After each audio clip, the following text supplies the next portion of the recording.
Allez. Ben, avec grand, grand plaisir et puis bon, bonsoir à toutes et à tous.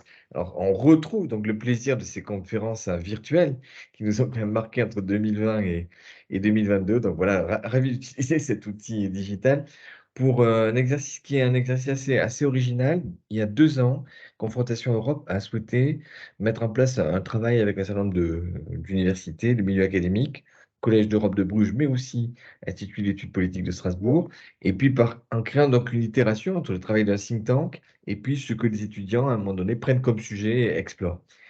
Et on a eu la chance pour la deuxième année consécutive, donc cette année, de travailler avec l'IEP de Strasbourg sur un thème qui nous semblait important dans la période, c'était des questions de fin du monde, fin du mois. C'est le titre de la conférence de ce soir. C'est en gros, quelle est la volumétrie de l'effort à faire pour arriver aux objectifs fixés par le Green Deal, et puis surtout, et comment on opère pour que cette transition, ce soit un qualificatif classique, juste, c'est-à-dire équitablement répartie, et qu'elle ne pèse pas sur les plus démunis ou les plus précaires au plan énergétique. Alors, il y a, moi, une ouverture, puis je laisserai la parole à Marianne, à Kerdeloué et à tous les étudiants de l'UEP qui vont animer cet échange et présenter nos 5 panélistes. Mais en ouverture, j'aurais envie de dire qu'il y a d'abord une question que la commission évoque souvent qui est Where is the money come from? C'est-à-dire où sont les sommes qui vont être mobilisées? On évoque un chiffre de 1000 milliards avec un financement pour moitié sur le budget de l'Union européenne, financement qui est à travers des instruments, et Grégoire Chevière-Le Drian est parmi nous, que la BEI va mettre en place ou a déjà mis en place et va amplifier. Il y a aussi et surtout la question comment on adresse les financements privés pour qu'ils aillent sur les vrais beaux objets de la transition en Europe. C'est une question aussi qui est pas évidente. Il y a une masse de financement privé disponible, mais de là à les flécher, les instrumenter de manière efficace, il y a peut-être quelques difficultés. Deuxième question, c'est quelle priorité? Autour de quel objet? 1000 milliards, c'est beaucoup, mais en même temps, où sont les priorités et où politiquement, et Aurore Lally peut-être reviendra là-dessus, comment on adresse ces priorités? Est-ce que c'est la production d'énergie? Est-ce que c'est les réseaux? Moi, je suis un homme de réseau au sens où j'ai fait 20 ans dans les réseaux de transport et de distribution d'électricité. En France, on nous dit qu'il y a 100 milliards à l'horizon des 10 ans sur ces réseaux. Est-ce que ces réseaux, ces infrastructures, elles ont été ou pas comptabilisées dans les 1000 milliards? J'en suis pas certain. Et pourtant, il y aura des priorités pour digitaliser, et tourner l'ensemble des réseaux vers de plus en plus de renouvelables qui vont être connectés. Et troisième question, bien sûr, c'est la question de la justice, là, qui concerne le consommateur, et avec quelque chose qui reste aussi, là aussi, à explorer. C'est-à-dire que moi, je milite à titre individuel pour que l'effacement de consommation soit rémunéré. Pour l'instant, c'est le cas pour les industriels. Ça n'est pas le cas pour les clients particuliers, sauf en Grande-Bretagne. Et pourtant, faire du consommateur un acteur actif dans le changement de paradigme et pouvant être rémunéré au prorata de ses efforts, ne me choquerait pas. Et peut-être que les surprofits pourraient être aussi là adressés de manière intelligente vers ceux qui font les plus grands efforts. Je ne vais pas rentrer dans le fond du rapport parce que c'est l'intérêt de l'échange ce soir, simplement vous dire que ce travail est d'une grande qualité. Comme on s'y est engagé, on le publiera et on est ravis de pouvoir donner écho à ce travail qui, au plan académique, présente toutes les garanties. Et en plus, on est ravis de pouvoir échanger avec vous qui l'avez parcouru et qui pourrez sans doute répondre aux questionnements d'Aurore et plutôt de Marianne et de tous ses camarades de l'IEP. Je passe la parole, je crois que c'est Marianne qui prend le relais C'est ça. et qui aura la grande chance de vous présenter au-delà de Grégoire et d'Aurore que j'ai déjà présenté. Très bien. Bonsoir à toutes et tous. Donc, Marianne Cardeluy, je suis accompagnée par mes camarades Peter Kidikoff et Inès Michel. Nous sommes étudiants en master d'études européennes et internationales à Sciences Po Strasbourg.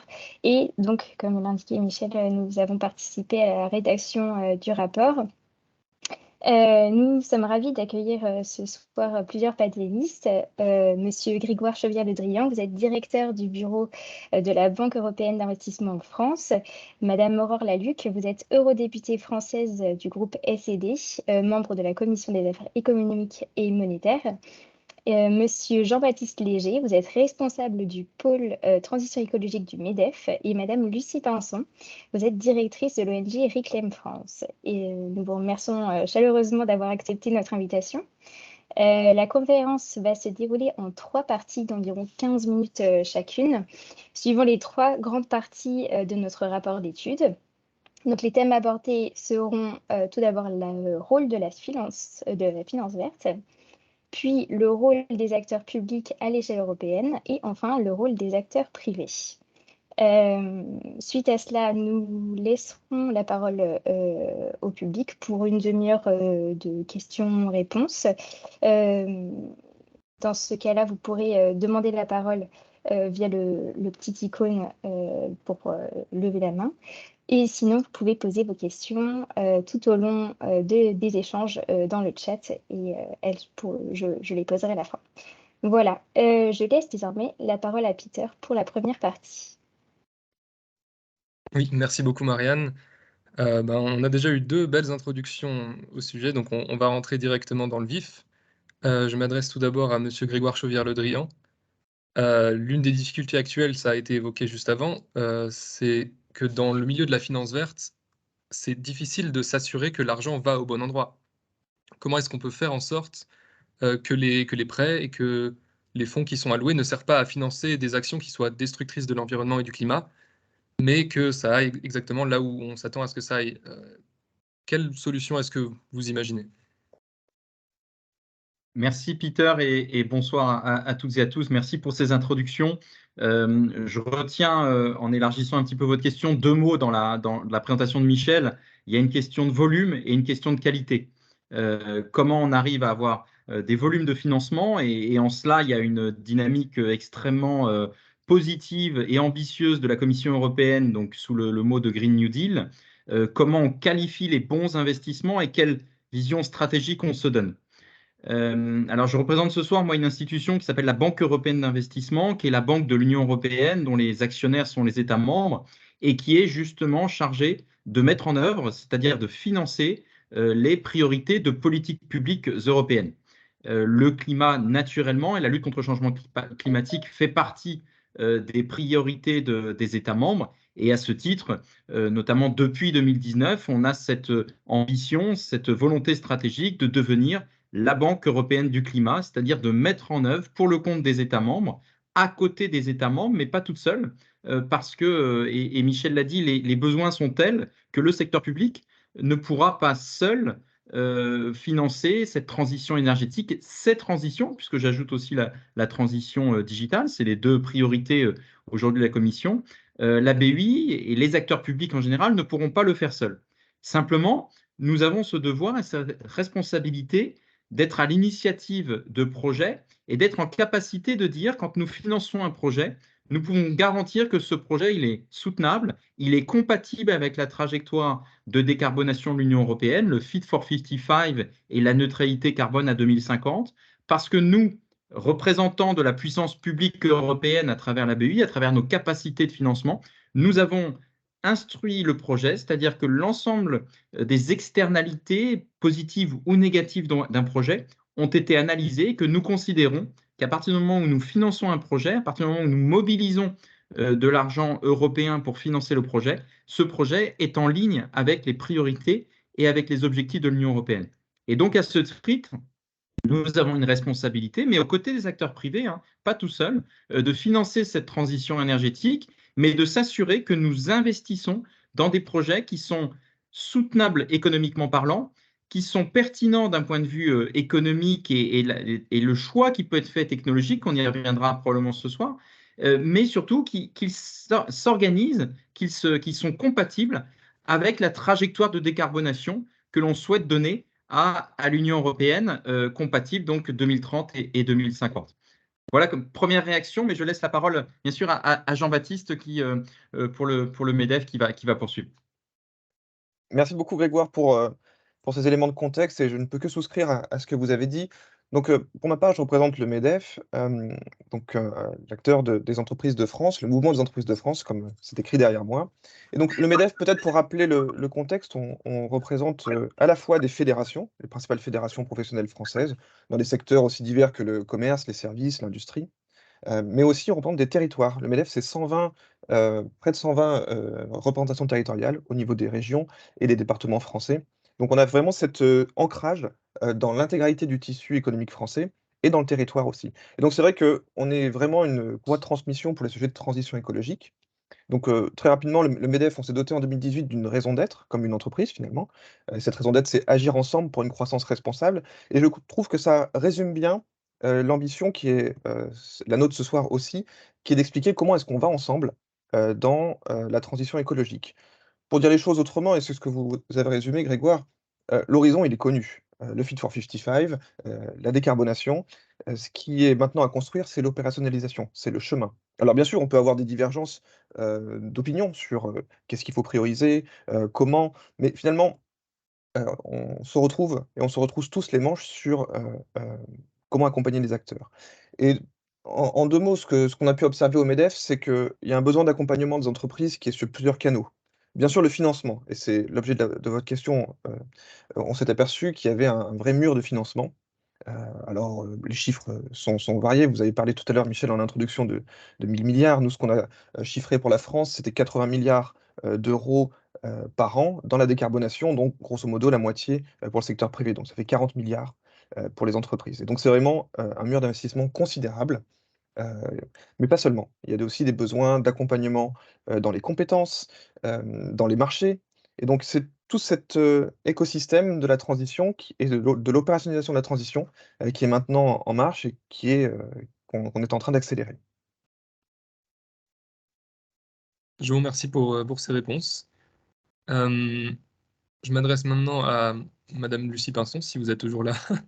Hem, si cela vous va, j'aimerais que vous me donniez rapidement une évaluation des avancées précédentes, de la législature européenne, notamment puisque c'est du niveau européen qu'on parle depuis tout à l'heure et où est-ce que vous voudriez placer les ambitions futures? En particulier, quel cadre réglementaire est-ce qu'on pourrait imaginer au niveau européen et quel cadre réglementaire est en fait nécessaire pour atteindre les objectifs qu'on s'est fixés?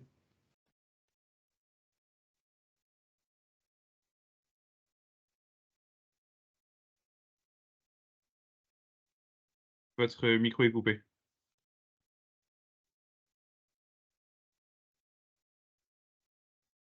Pardon. Je disais avec plaisir, peut-être j'allais d'abord rebondir, juste pour rappeler quelques chiffres, pour compléter ce qui a pu être, dit, notamment sur, les financements privés aujourd'hui qui sont toujours, alloués, aux énergies fossiles et notamment au développement de nouveaux projets d'énergie fossile puisque, pour, replacer un peu les objectifs, hein, d'après l'Agence internationale de l'énergie, il nous faut multiplier par 2,1 les investissements dans le secteur énergétique d'ici 2030. Mais il nous faut absolument basculer nos financements qui sont aujourd'hui massivement orientés vers les énergies fossiles vers les solutions, vers la transition. Or, on voit là qu'aujourd'hui nos banques européennes malheureusement, financent, encore peu, les secteurs, des solutions, notamment les énergies renouvelables et continuent de financer, massivement, les énergies fossiles. Rien qu'en 2022, alors que, nos banques européennes, hein, avaient toutes, déjà pris l'engagement, d'aligner leur portefeuille de financement avec ce fameux objectif d'atteinte de la neutralité carbone à l'horizon 2050 sur une trajectoire 1,5 degré. Elles ont alloué 30 milliards de dollars aux 100 entreprises les plus agressives en termes de développement de nouveaux projets dans le secteur du charbon, du pétrole et du gaz. 15 milliards étant fournis par les seules banques françaises. Donc, on voit là un gros besoin de régulation et dans ce contexte, il est certain qu'on a vu beaucoup de progrès, hein, qui ont été faits, hein, sur les dernières années, notamment avec une reconnaissance qu'il nous faut encadrer la lutte contre le greenwashing, qu'il nous faut la renforcer et on a vu aussi émerger l'importance des sujets autour de la prise en compte de la double matérialité, non pas seulement prendre en compte les risques financiers liés au dérèglement climatique, mais bien prendre en compte les risques et les impacts causés par les financements sur l'environnement, les populations et le climat. Malheureusement, d'après nous, on voit que on pense que l'ambition politique clairement n'est pas au rendez-vous et on sait déjà que les réglementations qui sont adoptées sont insuffisantes ou qui sont en voie d'être finalisées, vont être insuffisantes. On a une taxonomie malheureusement qui est devenue un outil de greenwashing avec l'inclusion du gaz et du nucléaire, alors que ça devait être un outil justement de lutte contre ce greenwashing. On a la réglementation SFDR qui, malgré des appels à clarifier par certains régulateurs nationaux et notamment par l'AMF en France, on a malheureusement une commission européenne qui a indiqué qu'elle ne préciserait pas plus loin les standards minimaux sur les investissements durables. Donc là, malheureusement, on voit que ça pêche encore et il y a encore des risques de greenwashing dans la labellisation des fonds dits durables. On a aussi un texte qu'on pense être un gros pas en avant, hein, la CSRD, qui clairement, avec l'intégration de la double matérialité, nous permet d'aller beaucoup plus loin que les cadres de reporting préexistants. Cependant, aujourd'hui, on a beaucoup d'acteurs financiers qui tiennent un discours laissant croire que CSRD va tout régler. Une fois que l'information sera là, les acteurs rationnels vont pouvoir s'en saisir et pour réorienter leurs pratiques, alors que bon, l'expérience montre que l'information n'a jamais suffi pour l'instant à faire l'action. Pour revenir sur ces 30 milliards ou sur ces 15 milliards de la part des banques françaises aux entreprises qui développent des nouveaux projets d'énergie fossile, eh bien, en vérité, là, l'information sur le fait qu'on marche sur la tête, elle est déjà là. Les rapports des scientifiques, les projections de l'Agence internationale de l'énergie nous montrent bien qu'il faut arrêter de développer et de financer ces projets-là. On a des bases de données comme la Global Coal Exit List ou la Global Oil and Gas Exit List qui sont déjà très utilisés par les acteurs financiers qui malheureusement sont utilisés pour s'informer mais non pas directement pour guider leurs activités de financement. Donc CSRD, malheureusement, on le sait, va donner de l'information extrêmement importante, mais ça ne suffit pas à mettre les acteurs au travail, malheureusement. De la même manière que CSDD, et on déplore hein, les efforts de certaines associations professionnelles pour démanteler, enfin voilà, pour nuire aux efforts qui vont dans le renforcement du cadre réglementaire sur la vigilance des entreprises. Mais quand bien même cela aboutit, bon, bah, la preuve de la charge, une fois de plus, demeurera dans le camp des plaignants, puisqu'on voit aujourd'hui que la loi sur le devoir de vigilance en France n'empêche pas Total Énergie de développer des nouveaux projets qui nous mènent vers le chaos climatique, n'empêche pas nos acteurs financiers de les financer. Donc voilà, donc ce qu'il faudrait, d'après nous, c'est des cadres qui exigent la publication des informations, donc qui dépassent le complain or explain qu'on trouve malheureusement encore dans le CSRD, et qui surtout sanctionnent ceux qui ne donneraient pas ces informations.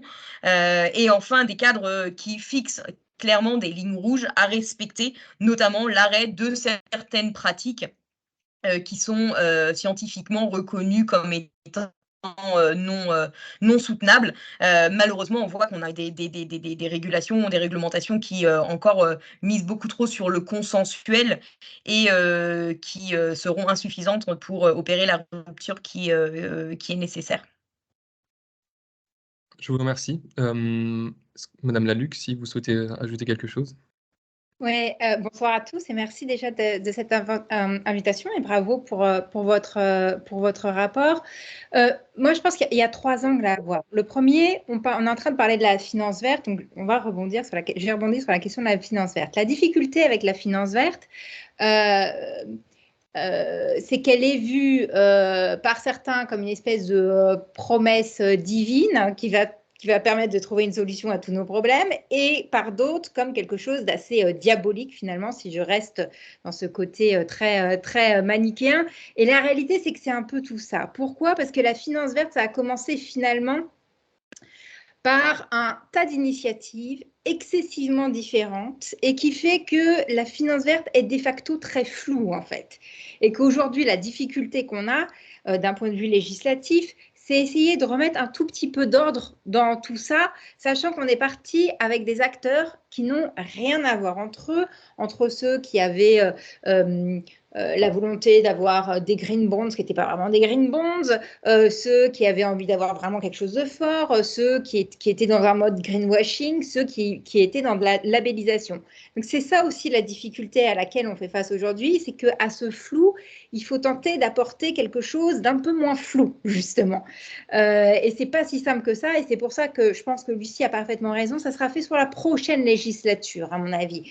Là, on a commencé à bricoler et à mettre en place quand même quelques cadres. Et je pense à finalement plutôt mettre en place les termes du débat. Et je pense que ce sera sur le prochain mandat de la commission qu'on va arriver à quelque chose, je l'espère, de mieux. Mais évidemment, il y aura du rapport de force. Mais en tout cas, on commencera un peu à clarifier les termes du débat seront, à mon avis, plus clairs. Ensuite, il faut se rappeler que la finance, je dirais que ça comprend 3 axes. En fait, il y a l'idée d'investir, de financer. Et là, on voit qu'effectivement, ça va être tout ce qui va être lié aux banques, aux organismes d'assurance, aux différents types de fonds d'investissement, etc., etc. Et c'est ça qu'il va falloir travailler. Et puis, de l'autre côté, il va falloir aussi travailler à l'alignement de l'allocation du capital, finalement, hein, de voir comment, au-delà de la question du financement, l'ensemble de la finance devient un petit peu verte. C'est là-dessus, en fait, qu'on est en train de travailler aujourd'hui. Et puis, il y a autre chose, c'est que la finance, c'est aussi la gestion du risque. Et aujourd'hui, le risque, il intègre effectivement, comme vous le dites parfaitement dans votre rapport, le risque climatique, que ce soit le risque physique, c'est-à-dire l'aléa, qu'est-ce qui va se passer s'il y a un événement X ou Y qui arrive, ou le risque de transition. C'est les fameux actifs échoués, c'est-à-dire le fait qu'à un moment, certains types d'actifs ne vont plus valoir grand-chose. Il va falloir gérer en fait un petit peu tout ça ensemble. Alors on va dire que dans le domaine du financement, il y a des progrès qui ont été faits, mais que ça ne va pas forcément assez loin, hein. On l'a vu, la question de la taxonomie aussi qui a été mise en place. La taxonomie, on a dit que ça fonctionne un peu comme un label finalement. C'est compris comme ça par le public, hein. Une espèce de label. Faut voir ça comme vous allez dans votre supermarché, vous avez différentes propositions de riz. Je ne sais pas pourquoi j'ai pris riz, mais ça m'est venu comme ça. Vous en avez un qui va avoir le label bio, l'autre qui va avoir le label commerce équitable, etc. La taxonomie, c'est un petit peu ça l'idée. Et puis à côté, il y a tout ce dont Lucie a parlé, c'est-à-dire le fait de donner de l'information. Donner de l'information, ça ne veut pas dire qu'on est en train de réorienter les flux. Juste, on donne de l'information. Et c'est effectivement la fameuse SFDR avec l'article 6, l'article 8, l'article 9 qui fait autant de débats aujourd'hui et qu'il va falloir, à mon avis, à un moment, à terme, clarifier. Et je pense que ce sera lors de la prochaine commission. Mais j'insiste, ça, par exemple, c'est en fait donner de l'information. C'est pas dire vous êtes article 9, vous êtes vert. Non, vous donnez de l'information. Je pense que c'est important de le mentionner parce qu'il y a malheureusement des fois des confusions. Et ensuite, tout ça, en fait, est une approche qui est très, disons, ce qu'on appelle l'approche best in class, hein. En fait, on est très marqué par ça finalement pour l'instant, c'est-à-dire qu'on va voir ce qui est le meilleur et peut-être qu'un jour, il va falloir plus réfléchir en termes d'exclusion de finances à impact. Mais ça, on va dire que c'est pour le côté finance verte. Il y a plusieurs choses, plusieurs points qui m'ont marqué dans votre rapport. Les politiques que vous proposez côté Banque Centrale Européenne, c'est-à-dire le verdissement de la politique monétaire. Et là, je pense qu'il y a ça peut avoir un impact énorme, en fait, beaucoup plus que finalement nos petites batailles au sein de la finance verte, même qui ne sont pas petites, hein, c'est par provocation que je dis ça. Et puis, dans le domaine prudentiel, là aussi, ce qui est parfaitement mis en évidence dans votre rapport, et ça me fait énormément plaisir de le lire parce que je me suis battue pour, la question du prudentiel. En revanche, là-dessus, on a totalement loupé. C'est-à-dire, autant ça commençait à être un débat au sein du Parlement européen, autant dans la négociation, on s'est fait dégager FISA, malheureusement. On a essayé, on s'est battu, mais ça n'a pas fonctionné. Et puis, il y a autre chose, et je m'arrêterai là parce que j'ai peut-être été trop longue, qu'il faut prendre en compte dans la question du financement, c'est quand même la finance publique. C'est-à-dire on peut effectivement aligner l'allocation du capital. On peut avoir de l'investissement privé, mais en fait, tous les rapports nous disent que les efforts d'investissement sont tels, et dans un premier temps, il n'y aura pas forcément de retour sur investissement direct, qu'il va falloir que la puissance publique investisse. Et pour ça, je suis désolée d'être rabat-joise, mais l'impôt, c'est ce qu'il y a, à mon avis, de plus efficace, mais pas sur tout le monde, parce qu'on est en train de parler justement de la fin du mois dans votre titre. Et l'impôt, ça doit aller sur les plus riches, et le capital n'est plus assez taxé, comme le dit l'OCDE. Voilà. Donc ça, c'est pour ma première approche. Ça avance, mais ça avance lentement, et on est parti d'un très, très, très grand flou. Merci beaucoup. Bon, beaucoup d'éléments intéressants. Je pense qu'on a le temps si vous voulez, on peut refaire si vous avez des remarques, 1 minute chacun sur ce qui a été dit. Je vois que Monsieur Léger, vous levez la main, je vous donne la parole. Merci et je pense que, madame la députée et Lucie Pinson, vous avez mis le doigt sur quelque chose de très important et je vais prendre le rôle du contradicteur là-dedans. Mais sur le fond, je pense qu'on est relativement d'accord.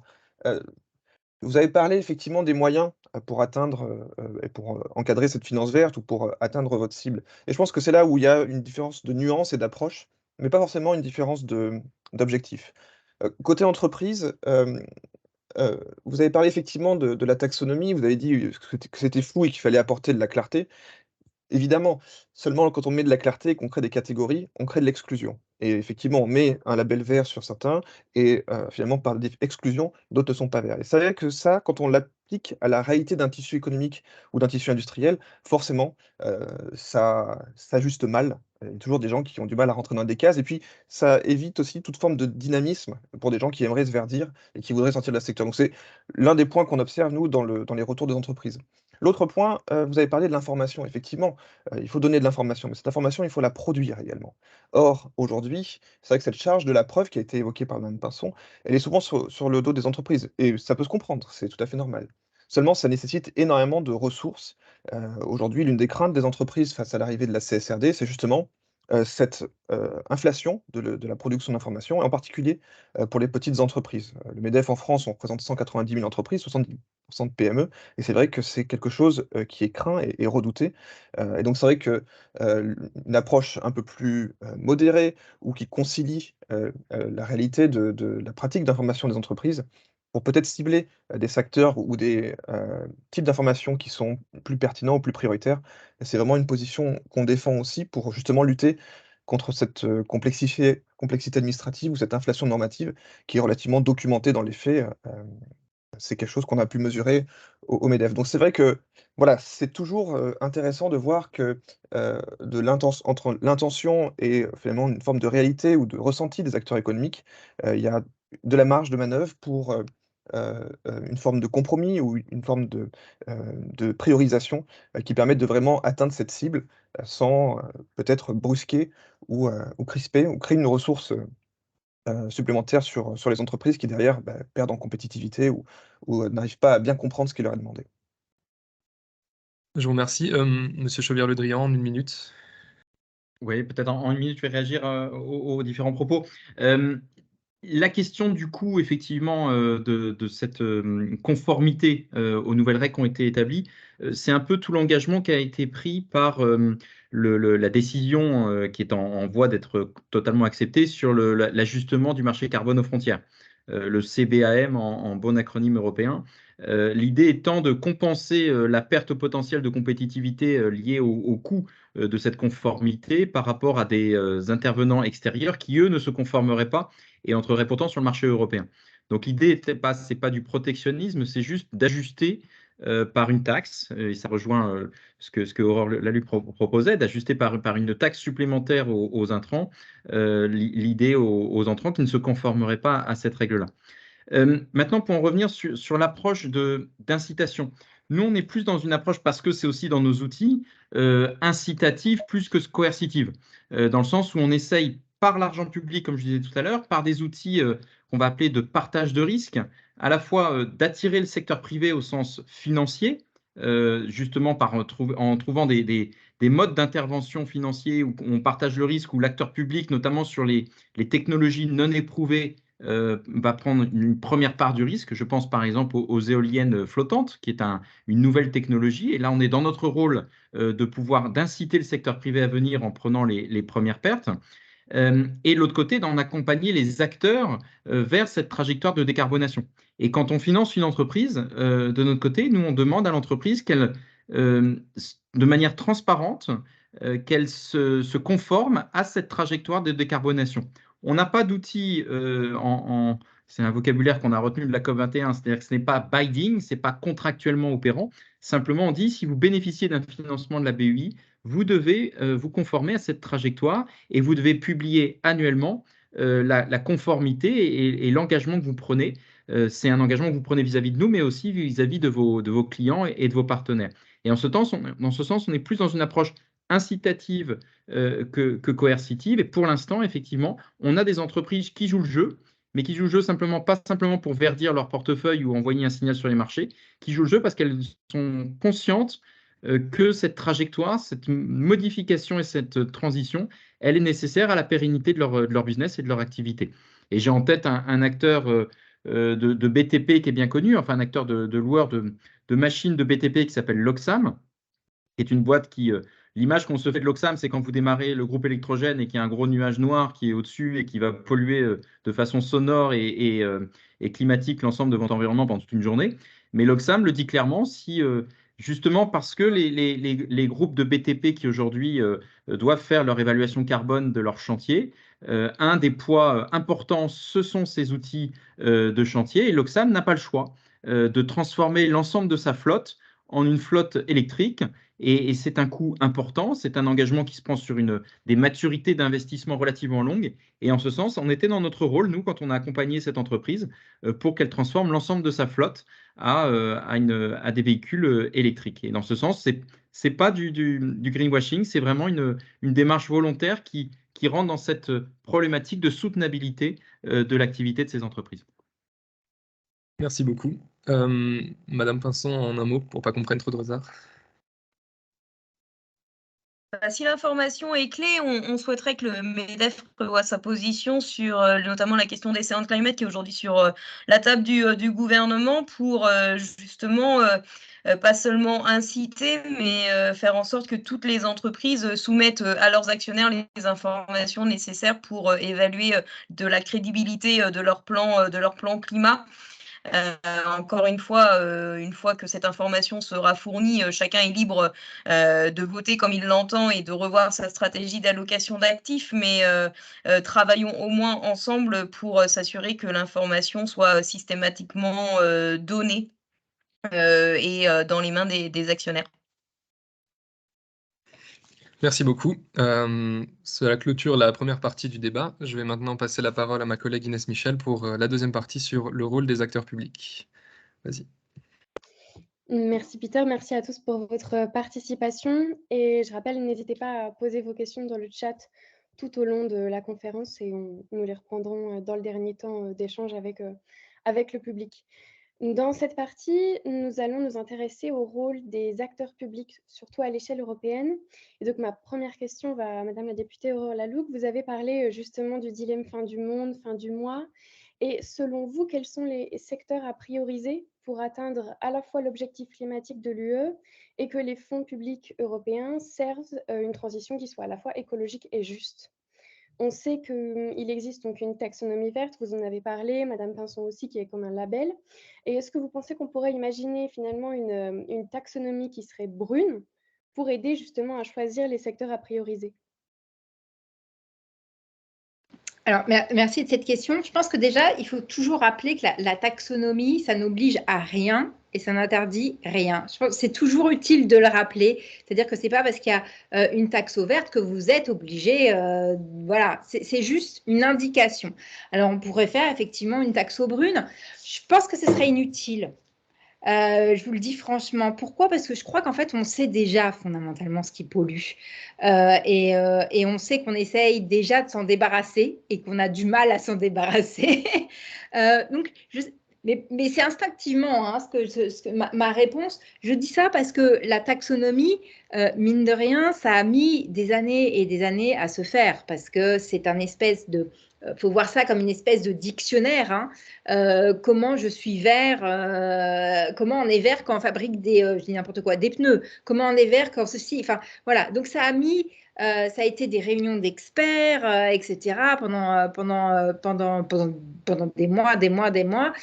Donc, est-ce que ça vaudrait la peine de faire la même chose, le même processus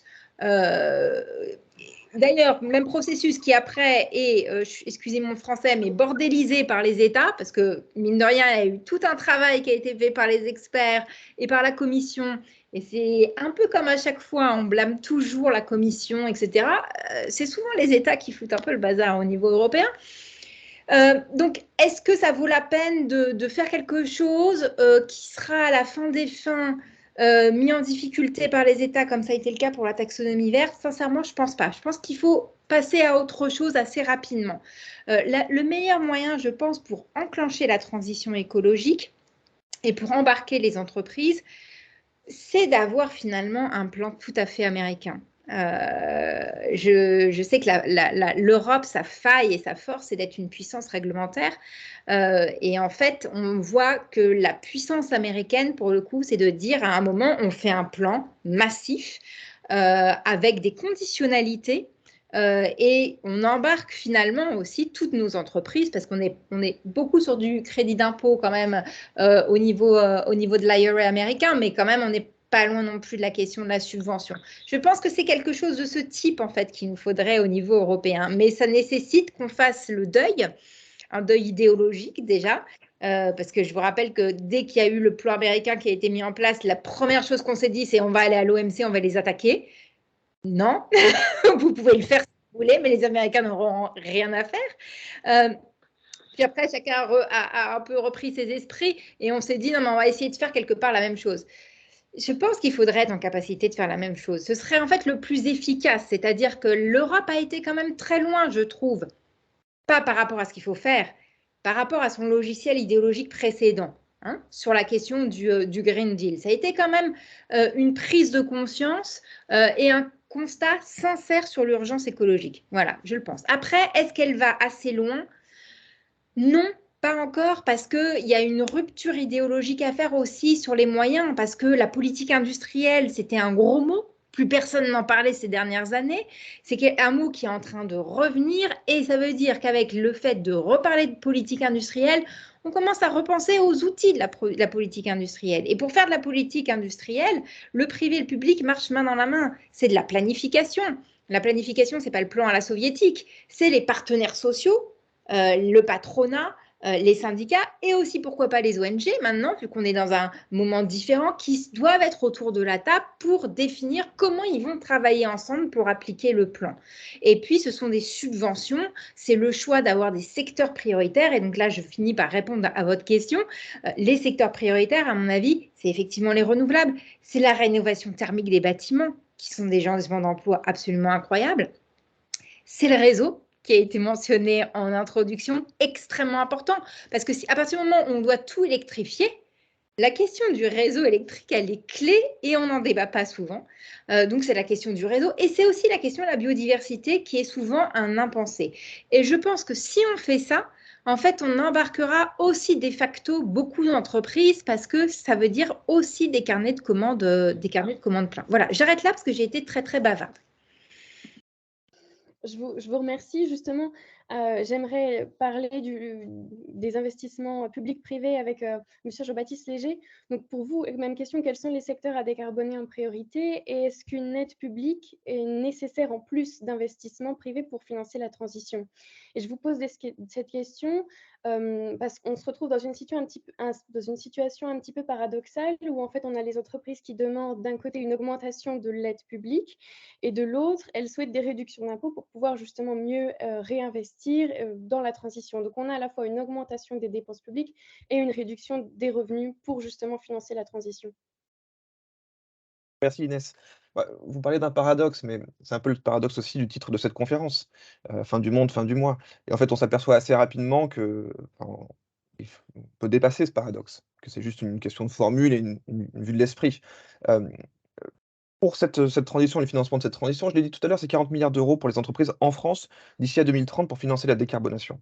Il est évident qu'il y a très peu de projets qu'on peut financer en fonds propres sur cet horizon de temps et avec un retour sur investissement. Donc, c'est pas tant l'investissement qui est important, c'est qu'il est très court sur la durée. Et donc, nécessairement, face à ce mur d'investissement, il est important de se partager la tâche. Donc, c'est pour ça que les entreprises demandent effectivement un accompagnement pour cette transformation structurante de l'économie. Après, il faut en même temps aussi avoir des finances publiques qui soient saines. Il ne vous aura pas échappé que, par exemple, cette année, le coût de la dette en France, c'est 17 milliards d'euros supplémentaires. C'est exactement le montant qu'on cherche à économiser sur les retraites. Donc, en fait, il faut raisonner de manière macroéconomique en disant où est-ce qu'on veut investir et comment est-ce qu'on peut investir et comment est-ce qu'on peut avoir des marges de main-d'œuvre. Donc voilà, c'est vraiment ce type d'approche qu'on a en tête quand on parle de décarbonation. Après voilà, si on raisonne maintenant en termes de priorité, en fait, c'est relativement simple. Ce qui est intéressant de voir, c'est que depuis le 2022, depuis l'an dernier, on a un horizon qui est assez clair, en fait. On doit, décarboner d'ici 2030 et 2050. On doit, réindustrialiser parce que la géopolitique est telle aujourd'hui qu'on voit qu'il faut maîtriser nos chaînes d'approvisionnement et d'ailleurs l'Europe vient de légiférer en la matière. Et la bonne nouvelle, c'est que ça permet de faire baisser nos émissions de gaz à effet de serre. Scope 3 au total.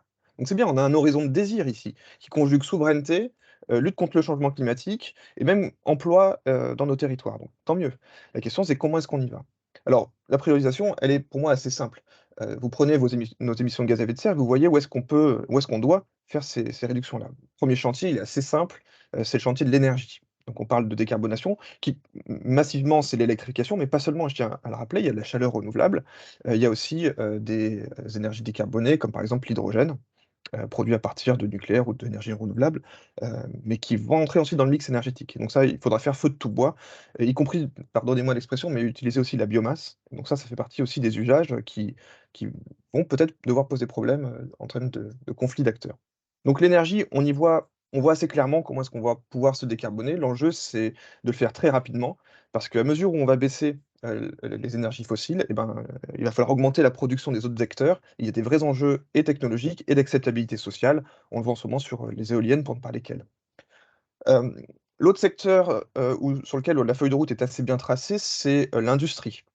Vous avez peut-être suivi, on a en France, finalement des émissions qui sont assez concentrées, donc c'est facile, c'est assez simple d'aller les chercher.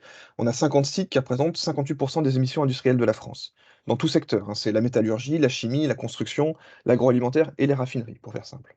Donc là, il y a des feuilles de route qui sont en cours et voilà, on décarbone soit par l'électrification, soit par l'usage, de l'hydrogène, pour faire simple. Et après, il y a 2 autres secteurs sur lesquels c'est un peu plus compliqué. Le 1er, c'est le bâtiment. Ça a été mentionné précédemment, mais le bâtiment, c'est quelque chose qui est très diffus. Il y a le bâtiment tertiaire, il y a le résidentiel et donc là, c'est assez compliqué, de trouver, les bons leviers de financement et d'accompagnement et surtout les compétences qu'il y a derrière pour aller faire cette décarbonation. Donc là, c'est un vrai chantier de politique publique. Alors bien sûr, c'est intéressant pour les entreprises, du secteur du bâtiment, mais encore faut-il qu'elles puissent recruter, et trouver des gens pour faire ces travaux, ce qui n'est absolument pas acquis en France. Et en fait, le deuxième secteur, dans lequel c'est compliqué, c'est le transport, pour plusieurs raisons. D'une part, tel que qu'on le perçoit en tout cas, technologique, parce qu'on peut autant on peut électrifier assez facilement le véhicule individuel, autant sur d'autres, secteurs tels que les poids lourds ou, des usages plus spécifiques, comme, Grégoire le mentionnait par exemple pour l'Oxam, bah, parfois c'est compliqué d'électrifier à usage constant. Donc il faut soit changer les usages, soit attendre que des technologies soient matures, typiquement le poids lourd hydrogène pour faire simple.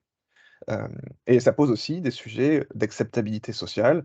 On parle beaucoup en France actuellement des ZFE, où l'enjeu c'est à la fois de réduire les émissions, du parc, de véhicules, pour des questions de santé, mais aussi des questions environnementales et derrière, bah, c'est accompagner la mutation des modèles. Donc voilà, la priorisation elle est finalement assez simple. Après la difficulté, c'est, d'aller chercher des émissions qui sont peut-être plus diffuses, heu et de maintenir cette transition, dans un scope qui soit juste et acceptable socialement, ce qui est une voie parfois assez étroite.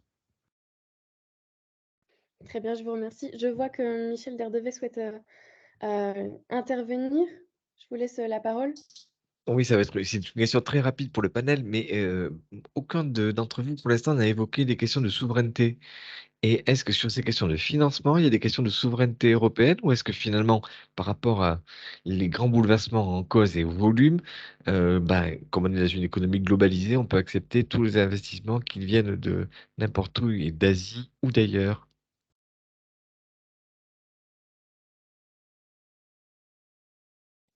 Alors, je ne sais pas qui a envie de répondre, hein, c'est ouvert. Monsieur Chevèle-Adrien, je vous laisse la parole. Je peux répondre sur un point, mais je me permettrai pas de répondre à la place des entreprises sur l'acceptation ou non de financement extérieur. C'est intéressant le mot souveraineté, hein. Pour ceux qui travaillent dans la finance, en tout cas depuis une période je dirais de moyen terme, il y a 5 ans, on ne le prononçait pas. C'était un mot tabou, qui était réservé à des partis politiques, plutôt extrêmes, et qui était assimilé à du protectionnisme. Depuis 2020, les choses ont un petit peu changé. On a parlé de souveraineté, sanitaire, ensuite de souveraineté énergétique, maintenant de souveraineté industrielle. En gros, c'est quoi? C'est, considérer que, le marché pur et parfait économique tel qu'il a été pensé dans une vision approche un peu peut-être libérale et très ricardienne ne fonctionne plus tout à fait. C'est considéré que le multilatéralisme tel qu'on l'a imaginé, orchestré par l'OMC, ne fonctionne plus tout à fait parfaitement, que les chaînes d'approvisionnement, elles peuvent être interrompues et que quand on considère une chaîne de valeur, il convient que l'Europe se dote d'outils et de capacités d'investissement qui soient à la hauteur des enjeux. Alors on essaye avec nos outils et avec les limites qu'on peut avoir et je souscris tout à fait à la surréactivité qu'il y a pu avoir, à l'émotion qu'il y a pu avoir face à l'IRA. Dans un premier temps, on a pu considérer effectivement c'est une très bonne chose que les États-Unis financent des projets d'industrie verte pour assurer leur transition énergétique, simplement effectivement à travers un outil qui n'est pas tout à fait conforme avec l'idéal qu'on faisait des règles de concurrence et orchestrées théoriquement par l'OMC. Maintenant, je considère effectivement que les États membres de l'Union européenne, dans le caractère exsangue de leur budget actuel, ne sont pas en capacité de répondre par un outil équivalent, en tout cas un outil en subvention au projet américain.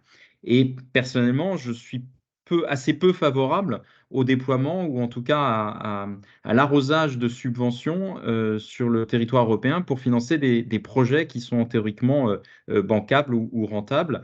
Si des projets doivent absolument nécessiter, je ne parle pas de la recherche pure et fondamentale, mais si des projets nécessitent de la subvention, on peut s'interroger aussi sur leur bancabilité, sur leur soutenabilité à long terme. On a d'autres outils incitatifs, et j'en parlais tout à l'heure. On a en France le groupe Caisse des dépôts avec la Banque des territoires et BPI France qui fait un travail formidable de maillage du territoire sur l'innovation, sur le financement de la R&D. Et au niveau européen, je le rappelle, la Banque européenne d'investissement finance avec des conditions relativement compétitives, mais qui est sur un mode soutenable puisque ça ne consomme pas de budget européen. Ce ne sont pas les impôts qui financent l'activité de la BEI, je le rappelle, c'est un modèle vertueux dans le sens où l'argent que l'on prête, c'est de l'argent que l'on émet sur les marchés et qui repose sur une notation de l'institution meilleure parce qu'on est à 27. Et donc, c'est une grosse mutuelle. Les pays se sont mis ensemble pour lever pas cher et prêtent pas cher aux bénéficiaires finaux ou aux promoteurs des projets. Et ce modèle vertueux permet ainsi d'avoir un mécanisme incitatif auprès des entreprises. Elles bénéficient de conditions plus favorables. On les oriente aussi vers des choix de décarbonation. Et à mon sens, c'est probablement et à long terme plus soutenable que le financement en subvention sur le mode de l'IRA par ce biais-là. En tout cas, on a des mécanismes européens.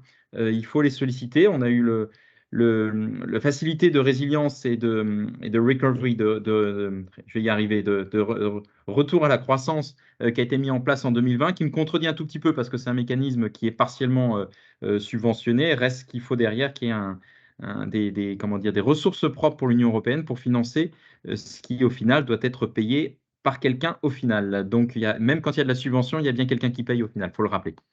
Merci. Très bien, merci. Je laisse Madame Pinson réagir et ensuite Madame la députée Lalouque.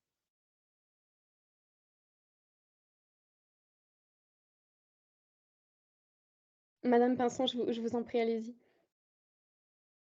Oui, non, je voulais juste redonner un peu de contexte aussi sur la place de nos banques au niveau international, puisqu'on a le 4e secteur bancaire le plus important au monde, avec des banques qui sont présentes dans le financement d'entreprises au niveau international et pas seulement au niveau européen, notamment qui sont très présentes dans le financement de Saudi Aramco. Et inversement, on a une entreprise française, Total Energy, qui aime ponctuer ses discours à chaque fois en rappelant que si les banques françaises ne le financeront pas, ils seront ravis d'aller chercher leur financement ailleurs, en Chine ou voilà, donc auprès de banques non occidentales. Donc dans la question, en réponse à sa volonté de ne pas changer sa stratégie dans les énergies fossiles. Voilà, je voulais juste remettre un peu de contexte en rappelant ces deux faits-là.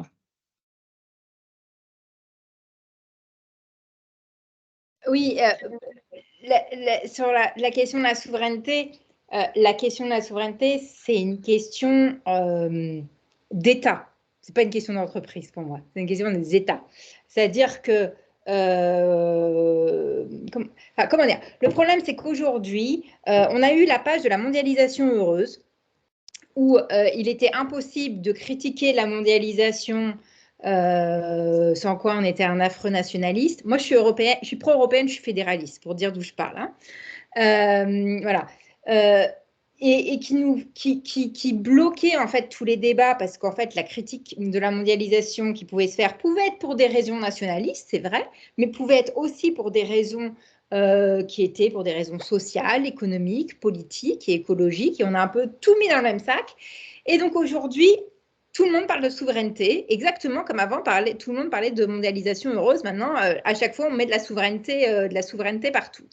Je crois qu'en fait, il faut arriver, sortir d'une espèce de démesure et de certains éléments de langage. La question de la souveraineté, c'est surtout, à mon avis, la question, pas au niveau des États membres, parce qu'un État membre, il est de facto souverain. Voilà, il y a quelques États qui ne sont pas souverains. On peut par exemple prendre les territoires palestiniens pour montrer un exemple de ce qui n'est pas souverain. Voilà, il n'a pas ce qu'il lui faut, il n'est pas outillé, il n'a pas de, voilà, il y a des colonies sur son territoire, etc., etc. La France, que je sache, est souveraine. Par contre, on manque de souveraineté au niveau européen, ça c'est sûr. Voilà, ça c'est sûr. La France, je suis désolée, mais il n'y a personne qui lui dicte ce qu'elle doit faire. Voilà. Et si quelqu'un lui dit ce qu'elle doit faire et que la France accepte, ce n'est pas une question de manque de souveraineté, c'est une question de manque de courage politique, ce qui est autre chose à mon avis. Voilà. Ou alors c'est une acceptation politique. Là, par contre, effectivement, on manque de souveraineté au niveau européen parce qu'on n'a pas fini de construire cette phase de zone européenne, on n'a même pas de budget. Voilà, on n'a quasiment pas de budget au niveau européen, on a un budget qui est inférieur à celui de la France, ce qui est relativement problématique. Et oui, par contre, effectivement, je suis d'accord, il y a des investissements où la question de la souveraineté est clé. La question des ports, la question des aéroports. Moi, quand j'ai vu des fois certains pays, la Chine, pour ne pas la nommer, acheter certains éléments d'infrastructure clés, je suis désolée, c'est problématique. Voilà. Et c'est des questions qu'on doit se poser à un moment. Et se poser ce genre de questions n'est pas être nationaliste. On est aujourd'hui dans des moments, et on a toujours été dans des moments géopolitiques, mais on est aujourd'hui dans un moment géopolitique quand même assez particulier, où on a la reformation des blocs avec des chefs d'État qui peuvent être inquiétants et qui sont inquiétants en Russie et en Chine. Et pour l'instant, on a les États-Unis qui ont un chef d'État qui est Joe Biden, mais pour combien de temps, on ne sait pas encore. Donc la question effectivement de s'outiller et de finir la construction de la zone euro et de l'Europe, pour moi, est absolument clé. Et ça passe aussi par l'Europe de la défense, qui n'est pas faite pour agresser, qui est faite pour se défendre en cas de problème. Très bien, je vous remercie. Une réaction rapide de la part de Monsieur Léger, peut-être, et pour conclure cette partie. Non, effectivement, juste pour mentionner que le MEDEF s'est aussi saisi de la question de la souveraineté. On a une commission dédiée au thème, pour la petite histoire, mais les entreprises aussi, effectivement, font partie de la souveraineté, parce que, on voit aujourd'hui à l'œuvre un processus de relocalisation, pardon, des chaînes de valeur, sur un certain nombre de segments et de chaînes de valeur clés. On parlait des matières premières critiques et l'Europe vient de publier un texte sur le sujet, mais plus largement de l'énergie et de toute l'infrastructure industrielle. Et ça, c'est un mouvement qu'on a pu voir depuis le Covid et depuis qu'on s'est aperçu qu'on n'arrivait pas finalement à obtenir ce qu'on voulait en termes de masques, en termes de médicaments. Et donc le même type de problématique est en train d'apparaître sur la transition énergétique, c'est-à-dire qu'on veut accélérer, mais derrière, quand on appuie sur la pédale, on n'a pas de capacité pour produire plus ou, donc ça, c'est un vrai sujet et parfaitement identifié par les pouvoirs publics. Très bien, je vous remercie. On va s'arrêter là pour cette partie. On va passer à la partie 3 sur le rôle des acteurs privés. Et donc, je redonne la main à Peter. Merci Inès. Bon, on a pris beaucoup de retard, mais ça valait le coup. C'était des échanges justement très, très intéressants. Je vais poser qu'une seule question. Oui, celle-là, ça m'a l'air bien. On n'a pas encore parlé de l'autre acteur privé qui ne sont pas les entreprises, mais qui sont les consommateurs. C'est l'objet de notre dernière partie, dans le rapport justement. Qu'est-ce qu'on peut faire du côté des consommateurs, au-delà des campagnes de sensibilisation, juste d'essayer de convaincre les gens à faire des économies, à consommer mieux, etc. Qu'est-ce qu'on peut faire pour réellement changer les pratiques et pour passer à une consommation durable et consciente? Je m'adresse à tous les panélistes. Si vous voulez intervenir, levez la main et je vous donnerai la parole.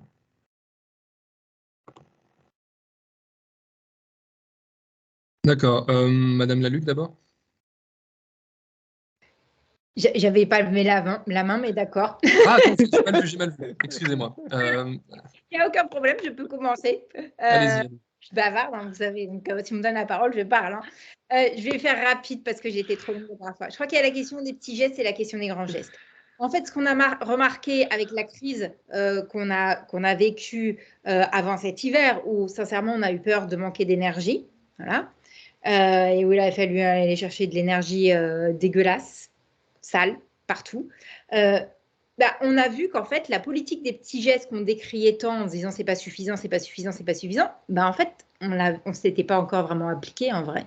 Puisque la politique des petits gestes a permis quand même de faire rapidement des économies d'énergie. Ça, c'est le premier point. Je crois qu'il va falloir continuer à avoir des outils très très simples, mais comme on a eu à ce moment-là et qu'on n'a plus maintenant, qui sont la météo énergétique, ce que vous pouvez consommer, pas consommer, etc., etc. Mais je crois que c'est extrêmement important d'avoir ça.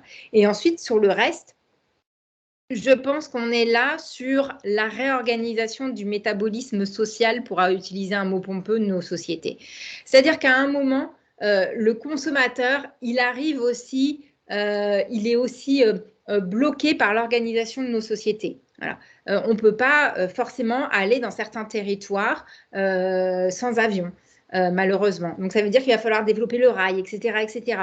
Il y a plein de choses, en fait, si on veut pouvoir consommer moins, parce qu'en fait, c'est ça l'enjeu aussi, c'est produire mieux, moins, mieux, c'est de passer du toujours plus au mieux. Donc, ça veut dire aussi commencer à consommer moins.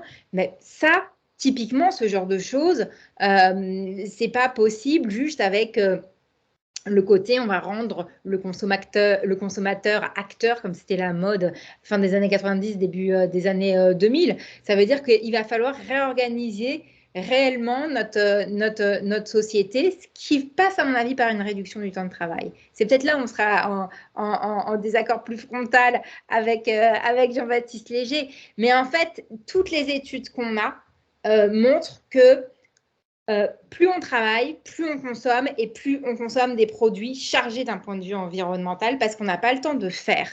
Et si à un moment, je suis désolée, mais moi je suis maman, si à un moment je dois allaiter mon enfant, laver les couches parce que je ne peux plus en acheter, et pas acheter de petits pots, mais faire à manger, etc., etc., en fait, on ne peut pas avec notre emploi du temps actuel. C'est juste pas possible. Donc, si on veut un moment consommer moins, il va falloir avoir le temps de pouvoir refaire, et ce qui passe par une réduction du temps de travail, qui est, à mon avis, l'une des meilleures politiques qu'on puisse avoir pour changer nos modes de consommation. Ça veut dire aussi qu'il va falloir taxer certaines choses, notamment ce qui fait du mal, du type l'avion, ou mettre des réglementations, parce que pour l'instant, c'est vrai que si on fait une réduction du temps de travail, on va avoir une augmentation des week-ends en avion ou ce genre de choses. Voilà. Donc, c'est un ensemble qu'il faut créer, mais à mon avis, c'est vraiment la question du métabolisme social qu'il va falloir changer.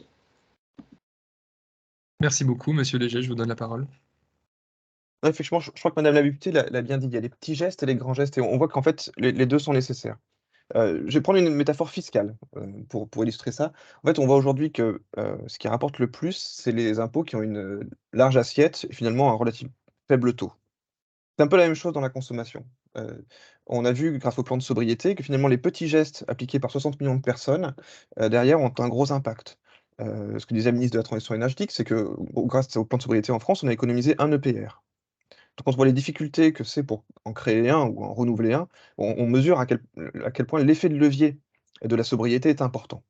Et avant de travailler pour le MEDEF, je travaillais dans la grande distribution, et c'est exactement la même chose. C'est-à-dire que dès qu'on est sur un marché de masse avec une large assiette, pour la plupart du temps, notamment dans l'alimentaire, des consommations qui sont difficilement compressibles, eh bien, tout ce qui peut être fait pour alléger ne serait-ce que de quelques grammes un emballage ou améliorer le transport, et ben, ça peut avoir un effet de levier assez considérable. Donc ça, c'est vraiment un effet relativement indolore qu'on peut avoir sur la structure de consommation. Donc si vous rajoutez à ça, effectivement, les gestes des consommateurs, vous pouvez avoir un 2e étage de la fusée. Mais très souvent, on les a opposés. C'est-à-dire qu'on disait, bah, le développement durable, c'est soit on optimise l'existant et finalement on change pas, les usages, on change pas, la structure mentale de la consommation, soit il faut, mettre le système à plat et repenser notre rapport à la consommation, notre rapport aux choses. Bon, on voit en fait aujourd'hui qu'il faut faire les 2. C'est-à-dire qu'à la fois, il faut bien sûr, réduire, les indésirables, le gaspillage, augmenter l'efficacité de nos consommations, mais aussi penser les changements de modèle et même dans une perspective de souveraineté. Typiquement, aujourd'hui, l'économie circulaire appliquée à l'industrie, c'est aussi un gage de souveraineté parce qu'on économise des ressources dont on est peut-être mal doté. Donc on voit aujourd'hui que ce moment de bascule, est en cours, de gré ou de force, et que finalement le consommateur peut y participer aussi. La difficulté, c'est que quand on passe comme ça d'un système à l'autre, c'est, bah, de faire évoluer un certain nombre de structures, fiscales. Typiquement, la question de la modulation de la TVA, c'est un serpent de mer depuis de nombreuses années, qu'on n'arrive pas à dépasser pour des questions d'égalité devant l'impôt. Donc il y a peut-être d'autres moyens à chercher, mais on voit aujourd'hui que finalement le coût des ressources augmentant, bah, finalement, il y a un certain nombre de business models, qui deviennent, pertinents. La question, c'est celle de la mise à l'échelle, parce que, c'est en mettant à l'échelle un certain nombre de modèles qu'on arrivera à réduire les coûts marginaux et donc à les rendre toujours plus efficaces, et accompagner, le désir d'un certain nombre de consommateurs. À l'inverse, de mon point de vue, toutes les réponses qui consistent à créer de la niche, soit du point de vue du producteur, soit du point de vue du consommateur, soit du point de vue du législateur, c'est des, réponses qui ont du coup une très faible assiette et quand bien même on augmenterait le taux, c'est pas forcément ça qui va rapporter, pour reprendre la métaphore fiscale et donc là, on voit qu'il y a un certain nombre peut-être d'idées comme par exemple le développement du vrac, qui ont du mal à passer la rampe pour des questions opérationnelles et pour des questions d'impact.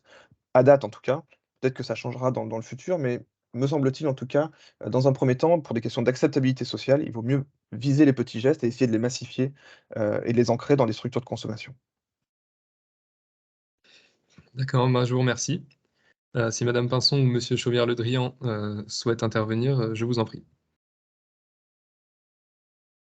Oui, volontiers. Alors réduire la semaine, le temps de travail, je serais, volontiers pour, aussi je pense puisque ça permettra à tout un chacun de participer plus activement à la vie démocratique, et on en a besoin et on voit, avec tous les exemples, hein, de conventions que dès lors que les citoyens s'impliquent, les bonnes idées, ressortent, charge à ensuite aux politiques de les appliquer.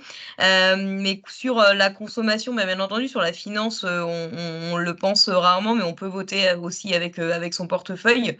Pas seulement en tant que particulier, hein, puisqu'on a tous, un compte courant. Certains, je pense que tous ici, font partie des chanceux avec aussi un compte, des livrets d'épargne ou des produits d'investissement. Pour moi, il est tout à fait possible d'agir, à ce niveau-là, en choisissant des produits, plus responsables, bons pour, l'environnement. Puis ensuite, à choisir ensuite des au-delà du produit d'épargne directement, s'assurer que, la banque, auprès de laquelle on les contracte, est également responsable. Mais au-delà de l'échelle du particulier, en vérité, on a tous plusieurs casquettes. Donc on peut tous agir aussi à travers ces différentes casquettes, que l'on travaille en collectivité territoriale ou dans une fondation ou que l'on dirige une entreprise, eh bien, tous ces espaces-là, ces institutions ont aussi des relations avec le secteur, financier, que ce soit avec les banques ou les assureurs et il est possible, là encore, de faire le choix des bons partenaires, financiers. En tant que salarié, il est également possible d'agir et à travers, l'épargne salariale que beaucoup d'entreprises, mettent en place.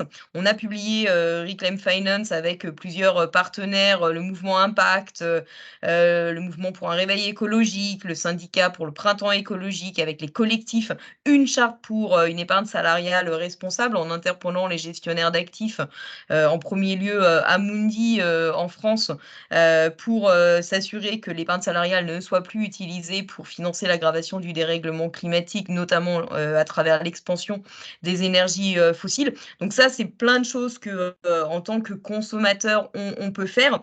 Encore faut-il, on pourrait espérer que les institutions, public.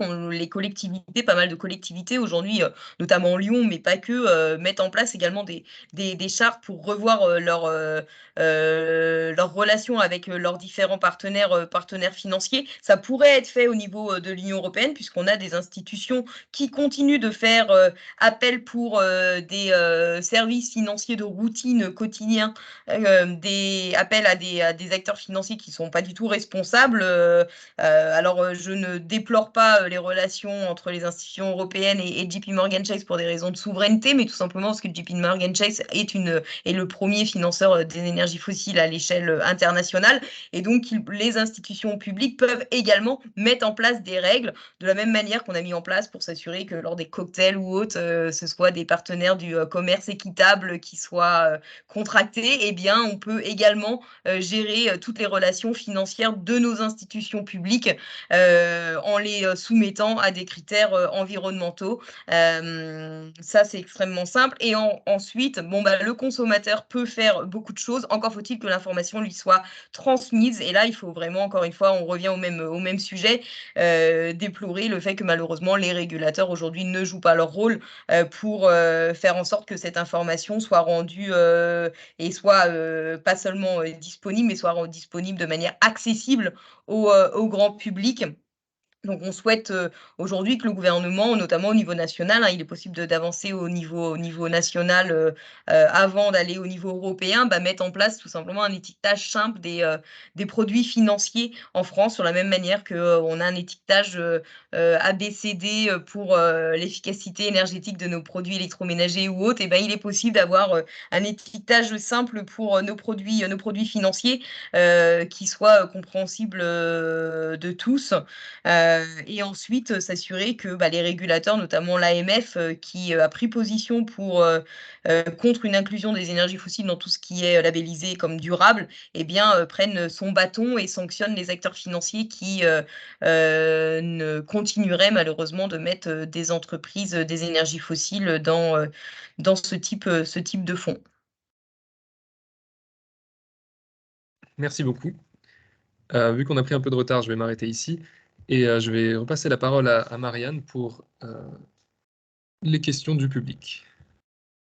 En effet, voilà, donc désormais, si vous le souhaitez, vous pouvez demander la parole ou bien poser vos questions dans le chat que je peux relayer aux panélistes. Y a-t-il des demandes?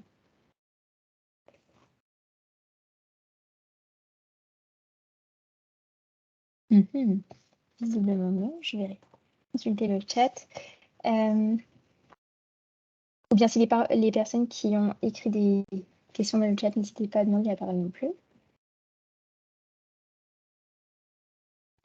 Il y a une question sur la taxonomie brune dans le chat. Et Oui, moi, ça oui. m'intéresse aussi d'entendre les autres, à vrai dire, sur ce sujet-là. Parce que moi, j'ai donné instinctivement mon avis, mais je n'y avais pas réfléchi plus que ça. Et donc, en fait, moi aussi, ça m'intéresse les autres. J'entends Lucie et les autres à ce sujet. Eh bien, si vous voulez, on peut commencer par celle-ci. La question, voilà, est en effet d'avoir... C'est moi, quelqu'un fait la parole. Allô, mon micro il ne reste pas. Vous m'entendez? C'est Guylaine Hirso de Confrontation Europe. On t'entend très bien, Guylaine. Bon, écoutez, merci. Excusez-moi, j'ai mal manœuvré certainement. Donc, je suis secrétaire du bureau de Confrontation Europe et d'autres activités. Je ne reviendrai pas forcément sur la taxonomie brune, mais enfin, c'est lié quand même parce que je voulais revenir sur la taxonomie sociale qui est un peu abandonnée. Et d'ailleurs, on voit l'urgence de surveiller tout cela, confère le débat dont vous avez si bien parlé sur la CSRD et les reculs qu'il peut y avoir. Même si on se réjouit que le texte devoir de vigilance avance, peut-être pas assez vite pour nous, mais quand même, il y a des textes intéressants. Mais je vous rejoins sur la prudence à avoir et que l'Europe est quand même très importante en la matière, donc il faut vraiment qu'on pousse. Je ne reviendrai pas plus sur la taxonomie brune. Je ne suis pas convaincue. Déjà, travaillons peut-être bien la taxonomie. qui vient d'être élaboré, mais comme l'a très bien rappelé Aurore, ce n'est pas forcément opposable. Donc, il faut qu'on discute des textes qui sont opposables, CSRD, qu'on travaille avec vigilance, c'est qu'à de le dire. Ça a été dit par Lucie, je crois, sur la question de l'EFRAG comparé à l'ISSB, ce qui se prépare à l'ISSB et les propos qui se tiennent à l'ISSB. Et je ne prolongerai pas plus en vous disant aussi que je suis membre de la plateforme RSE et on vient de sortir, parce qu'il y a eu une question sur la responsabilité qui devrait être un peu plus mise en avant, complètement en accord avec cela. Et on vient de sortir un rapport sur impact en pluriel éventuellement, responsabilité et gouvernance globale, ou performance globale, pardon, j'ai fait une petite erreur. Et d'ailleurs, en attention, juste ce propos pour le fait qu'on évite de glisser trop sur cette notion d'impact et qu'on rappelle, comme l'a dit très justement une personne dans le chat, la responsabilité de chacun et chacune, et notamment des entreprises, bien sûr. Merci.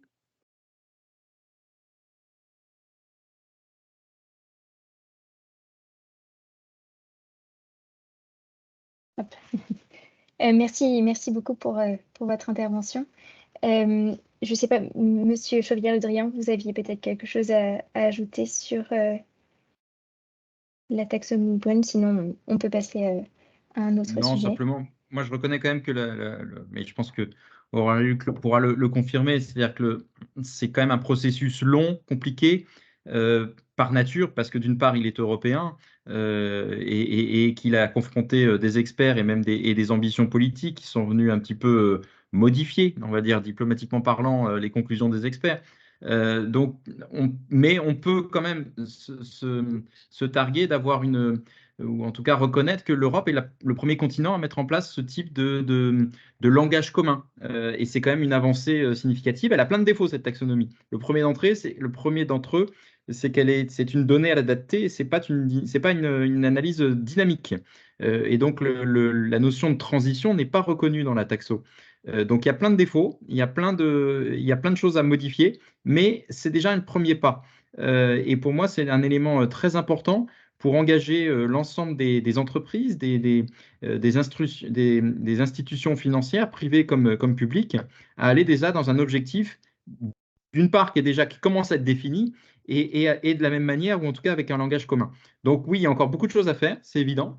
Les travaux de l'EFRAG sont très importants pour cela, ça c'est très important de le souligner, mais encore une fois, il y a quand même une dynamique européenne qui est à remarquer, et on ne peut pas négliger qu'il y a quand même une avancée qu'on ne peut pas voir dans les autres continents dans le monde. Oui, peut-être pour aller dans le même sens, nous on pense la taxonomie brune, hein, on était très très favorable.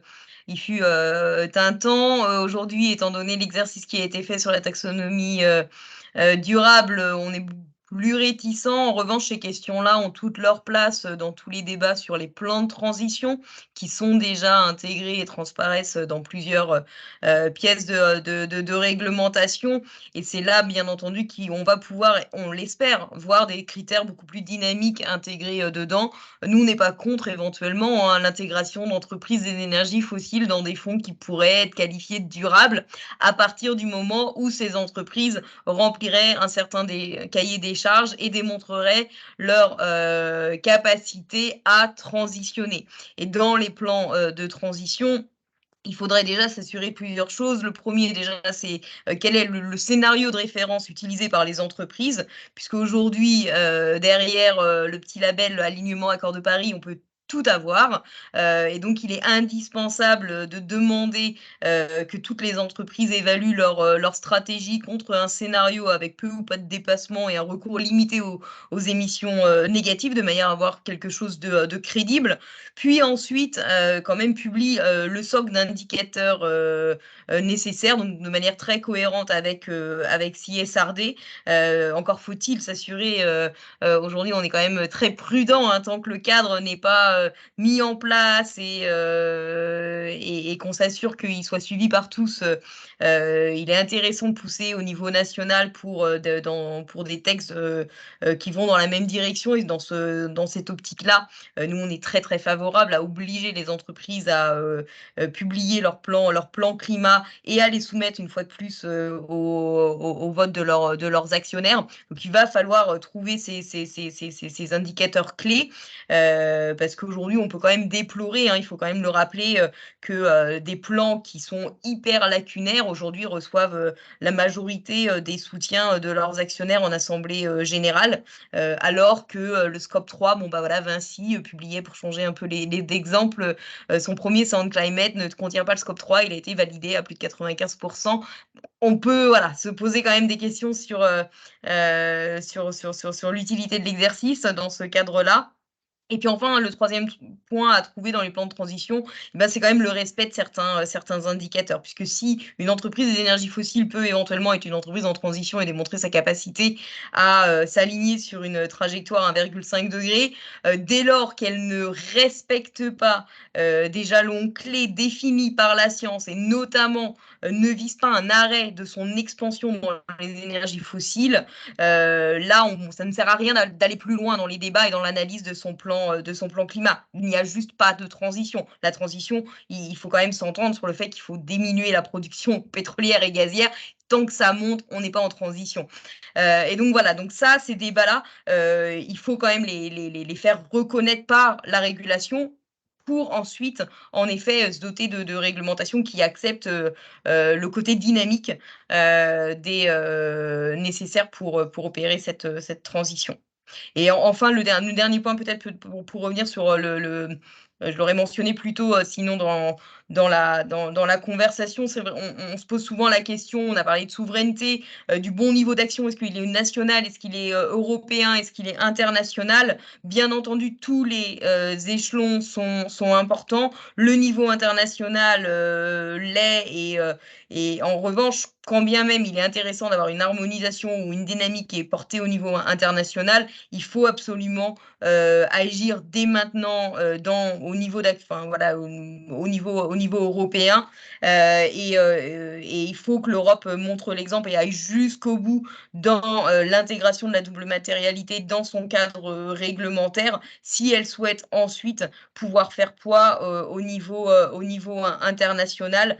Mais encore faut-il aller jusqu'au bout puisque la double matérialité, on en parle beaucoup, mais aujourd'hui, elle n'est quasiment nulle part, hormis peut-être qu'elle pointe dans un cadre qui, encore une fois, n'est qu'un cadre de reporting et de transparence et pas du tout un cadre qui force les entreprises à agir sur l'information qui sera rendue disponible.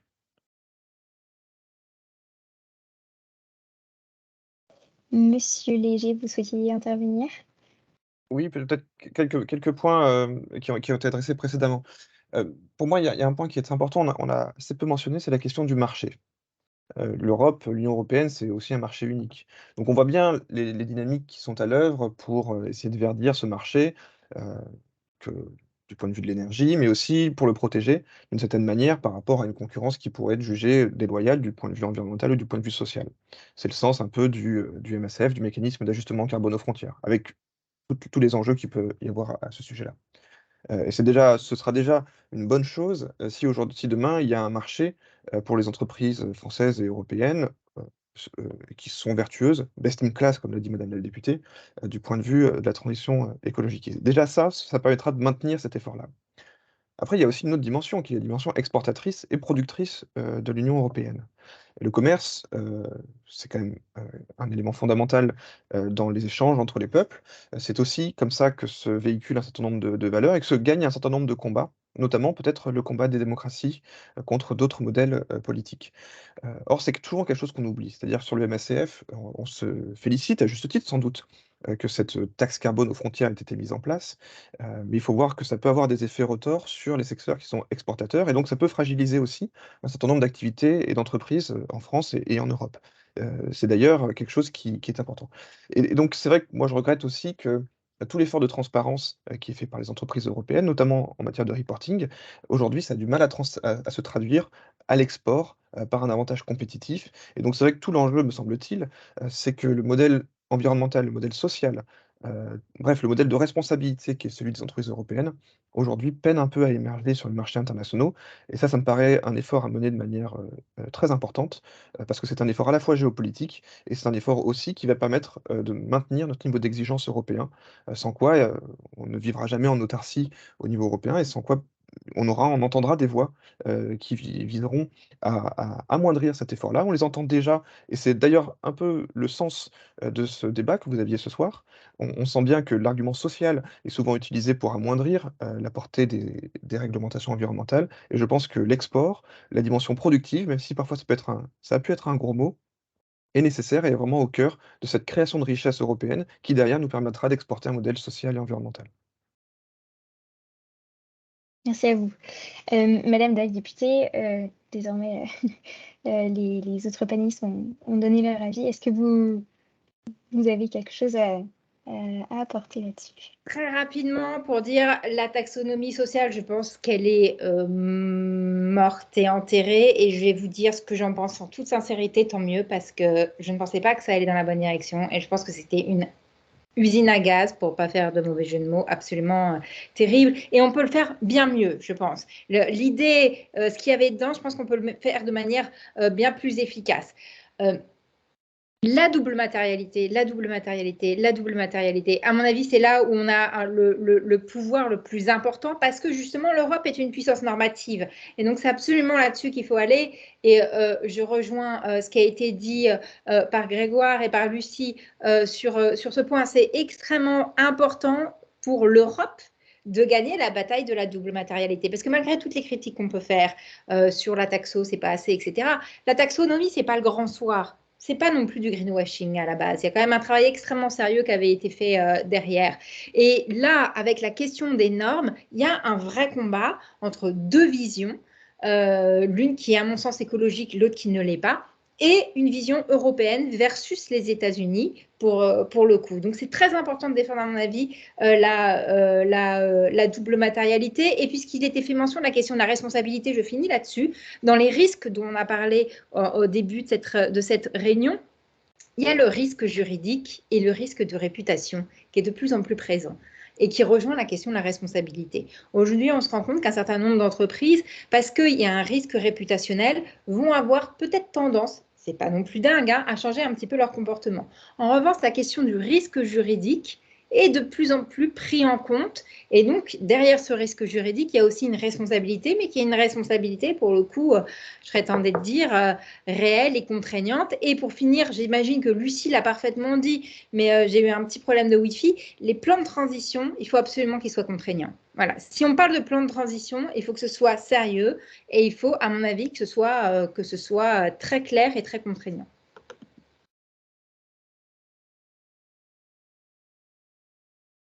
Merci à vous pour ces réponses. La conférence touche malheureusement à sa fin. Je tiens à vous remercier pour votre présence, pour les questions du public et de nouveau de chaleureux remerciements auprès de Confrontation Europe pour nous avoir donné l'occasion d'organiser cette conférence. Je laisse pour terminer la parole à Michel Derdevet. Merci beaucoup, Marianne, et merci à tous les 5 orateurs qui vous avez été super. Vous avez été extrêmement clairs, pédagogues les uns et les autres sur des données qui sont parfois des sujets assez techniques. Et souvent, la finance suppose voilà, une connaissance un petit peu de la technicité. Et là, vous avez été très, très vulgarisateur au sens positif du terme. Simplement, un petit rappel on a eu plus de 60 participants enfin, qui ont assisté à cette conférence, ce qui est beaucoup et j'en suis très heureux. Un petit rappel, c'est que le rapport est sur le site de Confrontation Europe et donc le rapport de nos étudiants est accessible, enfin nos étudiants, je dis nos étudiants, le rapport des étudiants est accessible sur le site de Confrontation, n'hésitez pas à le consulter. Par ailleurs, un petit engagement que je tenais à prendre parce qu'on est à la deuxième édition. Je vois qu'il y a les professeurs de l'IEP de Strasbourg avec nous. Et donc, c'était l'engagement au nom de toute l'équipe de confrontation. Il y aura une troisième session, une troisième saison avec l'IEP de Strasbourg. Et donc, voilà, c'est l'engagement que je prends aujourd'hui, vu la qualité. Adam, je vois, est parmi nous. Et donc, remercier encore une fois l'ensemble des enseignants et des professeurs de l'IEP de Strasbourg, puis l'ensemble des étudiants. Vous avez été trois à vous exprimer ce soir, mais toute l'équipe qui a travaillé sur le rapport, vous avez fait un super boulot. Donc, merci à toutes et à tous, et puis bonne soirée et à bientôt pour d'autres réunions, conférences, publications. À bientôt et bonne soirée. Merci. Merci et bravo pour le travail. Merci beaucoup et merci. Merci à Merci, vous. bravo. À bientôt. Merci, au revoir.